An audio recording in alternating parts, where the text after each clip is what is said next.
అదే RTV app వార్తల్ని క్షణాల్లో చదివే అవకాశం ఉంటుంది. ఒక న్యూస్ పేపర్, ఒక టెలివిజన్ ఛానల్ మీ చేతుల్లో ఎప్పుడూ ఉంటాయి. అనకాపల్లి జిల్లా అచ్యుతాపురం ఎస్సీజెడ్లో ఎసెన్సియా ఫార్మాలో జరిగిన దుర్ఘటన దిగ్భ్రాంతి కలిగించింది.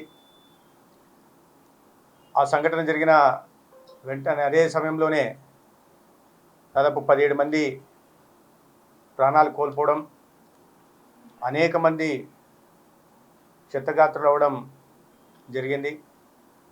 వెంటనే రాష్ట్ర ప్రభుత్వం స్పందించింది. ముఖ్యమంత్రి గారు సంబంధిత మంత్రులందరినీ ఆదేశాలు జారీ చేయడం జరిగింది. ఆరోగ్య శాఖకు సంబంధించి స్పెషల్ చీఫ్ సెక్రటరీని వెంటనే అక్కడికి విశాఖపట్నం వెళ్ళి అక్కడ పరిస్థితుల్ని పరిశీలించాల్సిందిగా, సంబంధిత అధికారులని అప్రమత్తం చేయాల్సిందిగా కోరడం జరిగింది. ఇప్పుడు దాదాపు 35 మంది వివిధ ఆసుపత్రుల్లో ఉన్నారు. కొంతమంది డిశ్చార్జ్ అయి ఉన్నారు. అనకాపల్లి డిస్ట్రిక్ట్ హాస్పిటల్ కూడా 2 క్షతగాత్రులు ఉండడం, వాళ్ళు కూడా డిశ్చార్జ్ కావడం జరిగింది. ఇటువంటి సంఘటనలు పునరావృతం కాకుండా జాగ్రత్తలు తీసుకోవాల్సిన అవసరం ఉంది. గతంలో కూడా ఇటువంటి సంఘటన జరిగినప్పుడు వాటి నుంచి, ఆ అనుభవం నుంచి మనం పాఠాలు నేర్చుకోవాలి. ప్రాణం విలువైంది. ఇటువంటి సంఘటన వల్ల ప్రాణాలు పోవడం ఆ కుటుంబానికి ఒక పెద్ద దిక్కు కోల్పోయిన పరిస్థితి. అయితే మృతి చెందిన వారికి 2 లక్షల రూపాయలు, క్షతగాత్రులకి 50,000 రూపాయలు ప్రభుత్వం ఎక్స్గ్రేషియా ప్రకటించింది.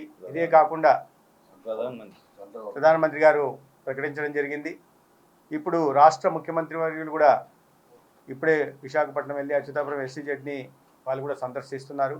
ప్రభుత్వం మృతుల కుటుంబాలకి అండగా నిలుస్తుంది. అదేవిధంగా క్షతగాత్రులకి కూడా అండగా నిలుస్తుంది కుటుంబాలకి.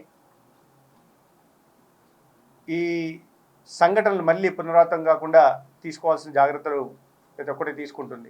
హైదరాబాద్ సుచిత్ర సర్కిల్ కి ఒక విశేషం. మీ లలిత జ్యువెలరీ సుచిత్ర సర్కిల్ కి వచ్చేసింది. ఆగస్ట్ 18న బ్రహ్మాండమైన ప్రారంభోత్సవం. Lalitha jewellery, A block, green park avenue, Suchitra road. మీ లలిత జ్యువెలరీలో ధరలు చెక్ చేయండి.